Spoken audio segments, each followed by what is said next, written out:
दुर्भाग्य है कि जो यूपीए की सरकार सोनिया जी और मनमोहन सिंह जी के नेतृत्व वाली सरकार एक विफल सरकार थी और उसके एक विफल वित्त मंत्री और एक विफल गृह मंत्री जी ने आज एक प्रेस कॉन्फ्रेंस को संबोधित किया और वही सब झूठ जो लगातार कांग्रेस बोलती रही है।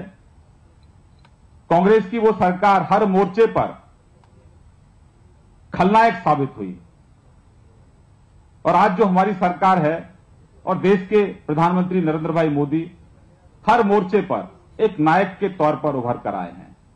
एक भ्रष्टाचार मुक्त शासन और भ्रष्टाचार मुक्त सरकार देने का काम हमारी सरकार ने किया है। कांग्रेस ने जहां जहां भ्रष्टाचार किए वहीं से हमने अपनी उपलब्धियों की शुरुआत की है। चिदंबरम साहब कहते थे कि कोयले में जीरो लॉस की थ्योरी दी थी, उनके एक मित्र ने 2G में जीरो लॉस की थ्योरी दी थी। हमने वहीं से कोयले से इस देश के खजाने को लगभग 3.5 लाख करोड़ का मुनाफा आने वाले समय में इस देश के खजाने को होगा। 2G में 1,10,000 करोड़ का मुनाफा आने वाले समय में इस देश के खजाने को होगा। LPG गैस कनेक्शन में कांग्रेस के समय फर्जीवाड़ा हुआ, हमने उसको समाप्त किया। मनरेगा में जो लीकेज होती थी हमने उसको समाप्त किया। FM रेडियो की ऑक्शन में हमने देश के खजाने को फायदा पहुंचाने का काम किया और जो देश के गरीब का हक है उन योजनाओं को सीधा हमने गरीब तक बैंक खाते के माध्यम से पहुंचाने का काम हमारी सरकार कर रही है।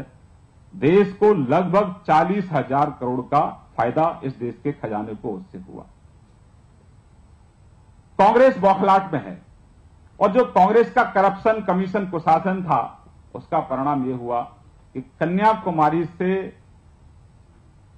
लेकर कच्छ तक कांग्रेस पूरी तरह से साफ है।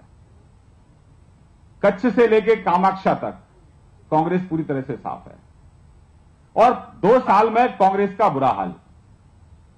जिन राज्यों में कांग्रेस थी उन राज्यों से कांग्रेस को जनता ने खदेड़ने का काम किया।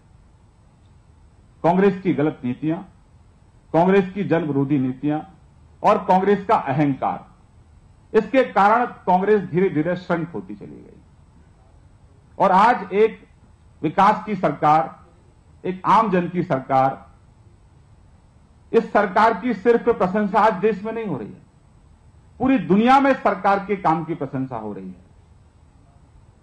लेकिन कांग्रेसियों को शायद अच्छा दिखाई नहीं देता है क्योंकि जब कांग्रेस के अच्छे दिन नहीं है, कांग्रेस बुरे दौर से गुजर रही है, इसलिए उनको सब बुरा बुरा दिखाई देता है।